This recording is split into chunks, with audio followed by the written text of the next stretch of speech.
Bismillahirrahmanirrahim. Assalamualaikum warahmatullahi wabarakatuh.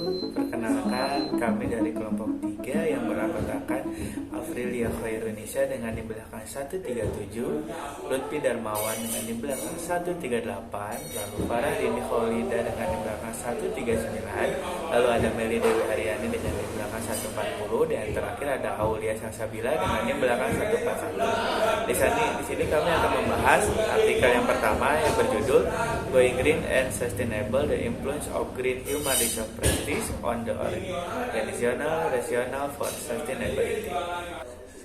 Yang pertama, kita bahas tentang pendahuluan. Di tahun yang mendatang, sustainability kemungkinan akan terus menjadi perhatian yang utama bagi para manajer dan organisasi.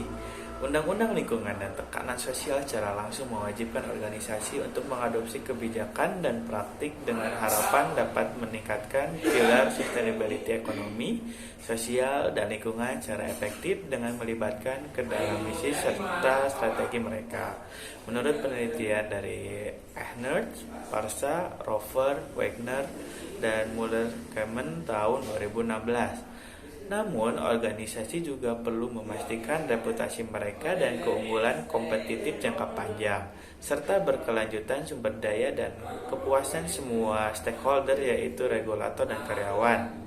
Menurut Lovett Cameron, Lel Ajorin, Clover Fontes di tahun 2011, Guarci, Lagarde, dan Lugini tahun 2016. Praktik hijau untuk manajemen personalia yang dikenal sebagai Green Human Resource Management adalah bagian dari strategi yang lebih berkelanjutan untuk manajemen bisnis. Memang untuk mencapai pilar keberlanjutan lingkungan, organisasi harus mengadopsi budaya hijau yang mengorientasikan ulang tidak hanya seluruh strategi mereka, tetapi juga nilai, sikap, dan perilaku semua orang yang bekerja di sana. Dalam reorientasi dan perubahan organisasi inilah praktek Green Human Resource Management penting karena mempengaruhi sikap dan perilaku karyawan terhadap kinerja lingkungan yang diinginkan. Menurut Guerci dan Padreni di tahun 2014. Studi menemukan bahwa beberapa Green Human Resource Management seperti perekrutan termasuk rekrutmen dan selection, pelatihan, dan kompensasi merupakan seperangkat yang ampuh untuk mencapai tujuan berkelanjutan melalui karyawan. Menurut penelitian terdahulu dari Boudreau dan Darmstadt tahun 2005, lalu Renwich, Redmond, dan Meguiar tahun 2013, dan lalu Ahmad tahun 2015. Lanjutan dari pendahuluan, seiring dengan praktek-praktek ini, organisasi juga perlu fokus untuk menentukan keberlanjutan sebagai sebuah nilai inti. Lebih dari tindakan aktual organisasi, apa yang benar-benar penting adalah apa yang karyawan rasakan tentang pandangan organisasi mereka tentang keberlanjutan, yang merupakan organisasi yang dikenal sebagai alasan organisasi untuk berkelanjutan. Menurut penelitian terdahulu dari Tosti, Kares, Lam, dan Thomas di tahun 2017, maka dari itu, organisasi yang berniat untuk go green membutuhkan karyawan yang memahami dan percaya bahwa mereka secara aktif mampu mendukung keberlanjutan. Bismillahirrahmanirrahim. Sekarang kita masuk kepada slide gap empiris. Studi terkait ORS sudah diteliti, namun memiliki gap tetapi belum ada penelitian yang mengeksplorasi efek anteseden terhadap ORS yang dirasakan. Secara bersamaan, literatur tidak menyajikan konsensus tentang efek gender atau usia pada berkelanjutan. Menurut penelitian Nick Ones dan Lisa tahun 2013, Menjengdis Kovarik dan Ulsombik di tahun 2014. Langsung kita masuk kepada slide selanjutnya, yaitu ada identifikasi masalah. Yang pertama, bagaimana pengaruh praktik sumber daya manusia hijau pada organisasi untuk berkelanjutan. Yang kedua, bagaimana manajemen sumber daya manusia hijau dapat mempengaruhi organisasi untuk berkelanjutan. Lalu ada tujuan penelitian. Tujuan dari penelitian ini adalah untuk mengetahui peran praktik Green Human Resource Management tertentu seperti rekrutan, pelatihan, dan penghargaan, serta jenis kelamin dan usia dalam mempertahankan ORS yang dirasakan. Berdasarkan sampel 275 karyawan yang bekerja di organisasi dan profesi yang berbeda, Hasil ini menggambarkan bagaimana karyawan memahami nilai dan prioritas yang ditempatkan organisasi pada berkelanjutan. Nah, sekarang akan dilanjut oleh teman saya yaitu Aprilia. Perkenalkan, nama saya Aprilia Hoirunisa dengan yang belakang 137. Di sini saya akan menjelaskan tentang kajian teori. Alasan organisasi untuk keberlanjutan. Dalam hal ini, pemahaman mengenai bagaimana karyawan membentuk persepsi mereka tentang mengapa organisasi mereka menghargai keberlanjutan atau yang disebut dengan ORS. Menurut Tosti Karas et al. 2017, mendefinisikan ORS yang dirasakan sebagai sejauh mana karyawan merasa bahwa organisasi mereka mendukung keberlanjutan. Menurut penulis ini, karyawan mungkin menganggap orientasi organisasi mereka terhadap keberlanjutan sebagai pembenaran untuk moral, alasan ekosentris, atau yang kedua alasan bisnis, alasan sentris organisasi. Kedua alasan ini berarti bahwa karyawan merasa pemberian kerja mereka mendasarkan prioritas keberlanjutan mereka pada rencana asli untuk melindungi sumber daya alam, atau mereka menganggap mereka mencoba meningkatkan reputasi organisasi dengan mengelola kesan dari menghemat biaya. Definisikan sebagai aspirasi organisasi untuk merancang dan menerapkan sistem HRM yang mendukung pendekatan proaktif dan positif untuk mengatasi masalah lingkungan. Menurut Ren et al. 2018, praktek HRM hijau berkontribusi pada kinerja lingkungan dengan mempengaruhi sikap dan perilaku karyawan. Keterlibatan manajer, baik penyelia, senior, atau lini, sangat penting karena mereka menjangkau banyak karyawan, dapat menyebabkan pesan lingkungan menjadi panutan bagi perilaku lingkungan dan yang diinginkan, dan mempengaruhi karyawan untuk menerapkan perilaku ramah lingkungan. Menurut Zibaras dan Koan 2005, Green Hiring, beberapa mekanisme yang dapat diterapkan oleh pengusaha hijau.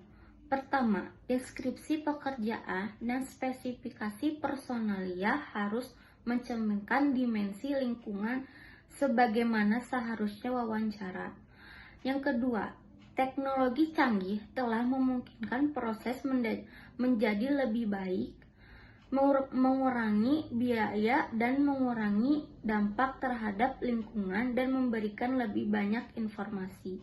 Contohnya, termasuk memposting lowongan di situs web perusahaan atau portal pekerjaan online, menetapkan bahwa semua korespondensi harus diserahkan dan diterima secara online, dan melakukan tes penilaian secara online, melakukan wawancara online, dan memberikan informasi tentang kebijakan dan tindakan pengelolaan lingkungan melalui situs perusahaan. Green Training.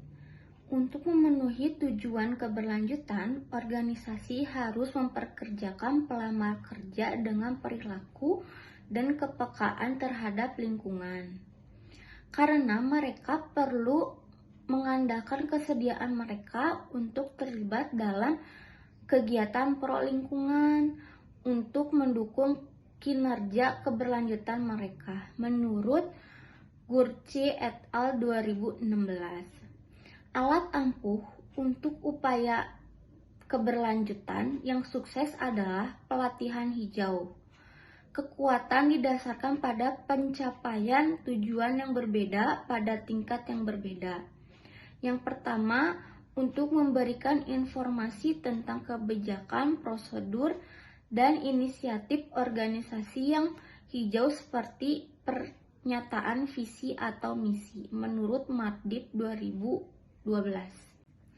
Green Compensation.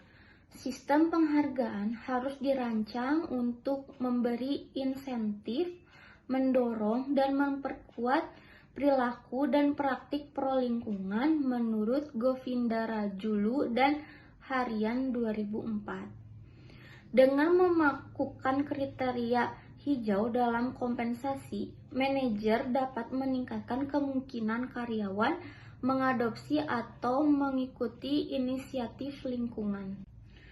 Pengaruh gender dan usia pada keberlanjutan. Penelitian ini tidak meyakini tentang efek gender dan usia pada keberlanjutan yang melukiskan gambaran bernuansa kategori demografi ini. Gender tidak diragukan lagi penting untuk keberlanjutan, menurut Menzen dan Dick et al. 2014. Dengan demikian, memahami motivasi batin yang dimiliki masing-masing, serta akses mereka yang berada pada struktur kekuasaan, merupakan hal mendasar untuk menganalisis efek gender dan praktik keberlanjutan. Usia juga menjadi hal yang fundamental ketika berhadapan dengan keberlanjutan, terutama ketika tenaga kerja terdiri dari lebih dari satu generasi yang memiliki perspektif, sikap, dan kepekaan yang berbeda terhadap isu-isu lingkungan. Rahlin Hulaida dengan NIM belakang 139. Pembahasan selanjutnya yaitu mengenai metodologi penelitian. Model yang digunakan pada penelitian ini yaitu menggunakan analisis komparatif kualitatif fuzzy Z atau FSQCA, yaitu metode ini memungkinkan untuk mengidentifikasi kondisi atau kombinasi yang menjelaskan ada atau tidaknya hasil yang diberikan. Ada beberapa interaksi dan hubungan kausal kompleks yang mengarah pada hasil tersebut. Salah satunya yaitu kondisi diperlukannya ketika ada hasil yang terjadi, suatu kombinasi kondisi yang cukup dan menghasilkan hasil yang sama. Itu adalah multikausalitas menurut Ragin 2008. Pembahasan selanjutnya yaitu populasi dan sampel. Karakteristik populasi dari artikel ini adalah karyawan Portugis, baik pria maupun wanita. Teknik penentuan sampel pada penelitian ini adalah teknik convenience sampling yang termasuk ke dalam non-probability sampling. Sampel berjumlah 275 karyawan di Portugis. Dari subjek yang mengisi kuesioner, hasilnya itu mayoritas 57,5% adalah perempuan dengan rata-rata usia 31 tahun dengan menempati posisi non-manajerial. Sebagian besar telah bekerja selama 1-4 tahun dengan hasilnya itu 44% dan sebagian besar pada sektor bisnis tersier yaitu hotel dan juga retail makanan atau food retail. Terkait teknik pengumpulan data, data dikumpulkan melalui survei online yaitu berupa kuesioner yang diterjemahkan dari bahasa Inggris ke bahasa Portugis yang melibatkan karyawan di Portugis. Kuesioner ini menggunakan skala Likert 5 poin, dari 1 poinnya itu sangat tidak setuju hingga 5 poin untuk sangat setuju.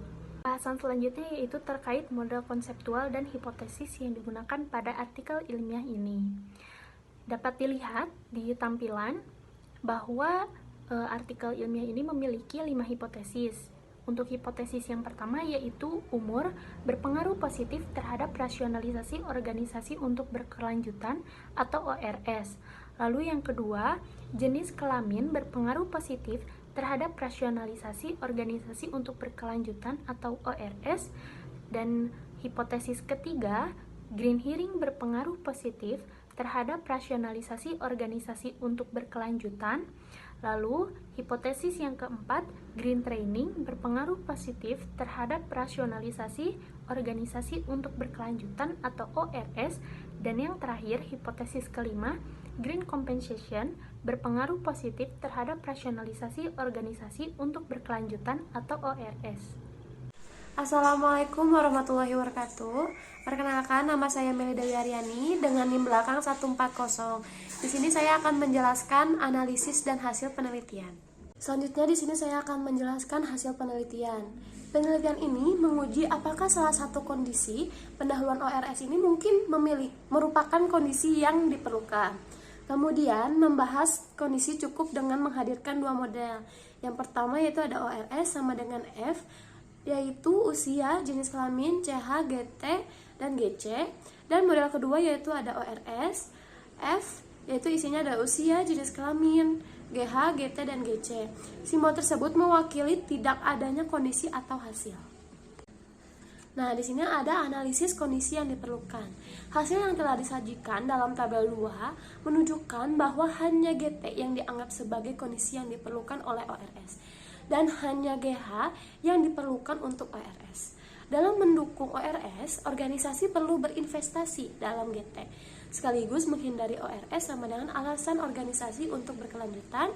GH yaitu perekrutan hijau, GT yaitu pelatihan hijau, GC yaitu kompensasi hijau, umur sama dengan umur responden yang diukur dalam tahun, jenis kelamin yaitu kondisi binar pada satu untuk pria dan 0 untuk wanita. Selanjutnya di sini ada tabel 2 yaitu ringkasan kondisi yang diperlukan. Selanjutnya di sini ada tabel dari hasil ORS. Selanjutnya di sini ada analisis kondisi cukup.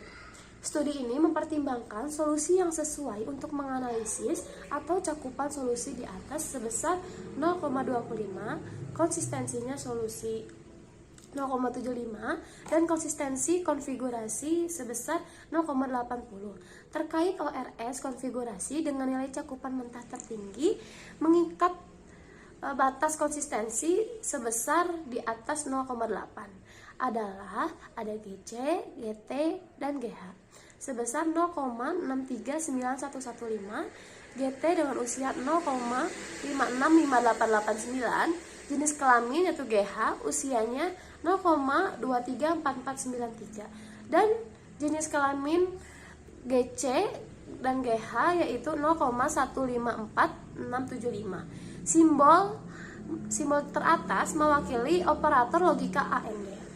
Hasil penelitian menunjukkan bahwa GT, GH, dan gender penting untuk mempertahankan ORS, secara khusus mengenai usia, menjadi muda atau tua, kontribusi baik terhadap keberadaan ORS dalam konfigurasi kasual yang berbeda tetapi membutuhkan rangkaian, yaitu rangkaian kondisi yang berbeda juga.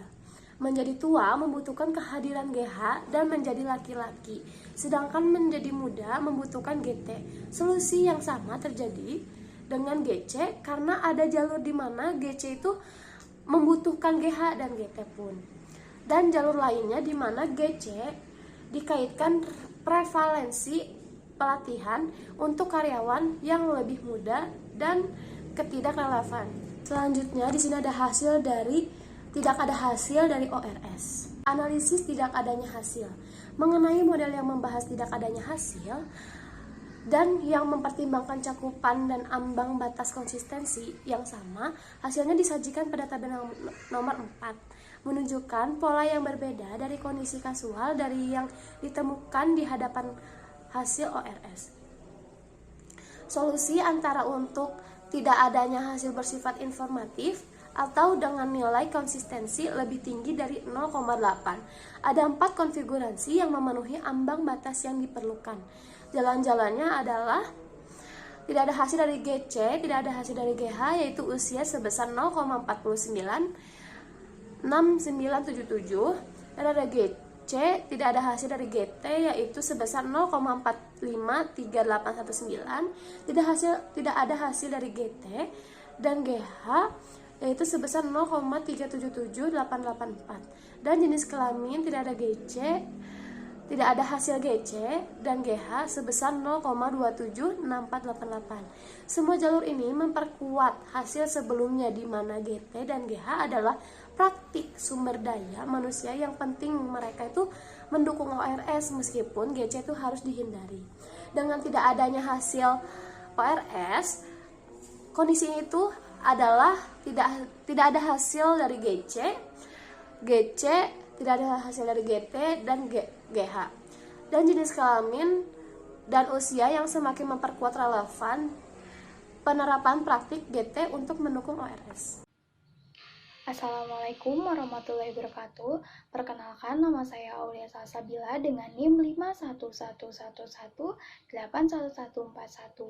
Di sini saya akan melanjutkan dan membahas mengenai analisis jurnal pendukung dengan tabel yang berisikan nomor, judul, penelitian di negara, persamaan, perbedaan, dan hasil. Judul yang pertama yaitu Green Human Resource Management, a Cooperative Qualitative Case Study of an United States Multinational Corporate. Judul yang kedua yaitu Green Human Resource Management and this Strategy Important in the Modern Era, a Review and Research Framework. Selanjutnya, judul yang ketiga, Strategi Implementasi Green Human Resource Management pada usaha mikro, kecil, dan menengah atau UMKM. Dan judul yang terakhir yaitu pentingnya Green Human Resource Management pada perusahaan di Indonesia.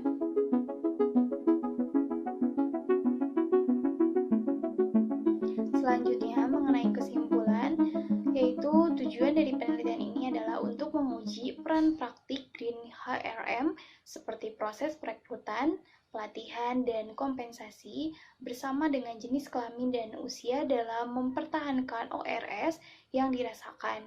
Berdasarkan sampel yang dipilih yaitu 275 karyawan yang bekerja di organisasi dan pekerjaan yang berbeda, temuan ini menjelaskan bagaimana karyawan memahami nilai dan prioritas yang diberikan organisasi mereka untuk berkelanjutan. Kondisi teratas yang paling dominan yaitu Green Hiring, sebuah organisasi yang secara efektif menginginkan karyawannya memahami bahwa mereka menghargai kelestarian lingkungan, perlu juga menetapkan praktik ini sesuai dengan kriteria terkait lingkungan yang menarik. Apa yang disebut dengan Green Employees menurut Renwick et al. 2013, Chio Chirlan 2017, Wu et al. 2018. Karyawan ini harus sudah memiliki identitas, nilai, keyakinan, dan keberlanjutan adalah prioritas. Karyawan acuh tak acuh pada kompensasi hijau kemungkinan karena mereka secara intrinsik termotivasi. Mungkin secara intrinsik termotivasi untuk tampil secara berkelanjutan menurut Deci et al. 2017. Usia maupun jenis kelamin juga memainkan peran penting dalam mempengaruhi beberapa konfigurasi kasual yang mendukung ORS yang dirasakan. Meskipun interpretasi yang cermat diperlukan karena komposisi sampel penelitian ini. Mengenai usia, hasil menyatakan bahwa karyawan yang lebih muda membutuhkan green training untuk merangsang perilaku ekologis mereka menurut Uyekni et al. 2013. Nantinya, green hiring sangat penting ketika memperkerjakan karyawan yang lebih tua. Penelitian Uyekni et al. 2013, Otto dan Kaiser 2014 menyatakan bahwa orang yang lebih tua menunjukkan perilaku yang lebih pro terhadap lingkungan dibandingkan dengan orang yang usianya lebih muda.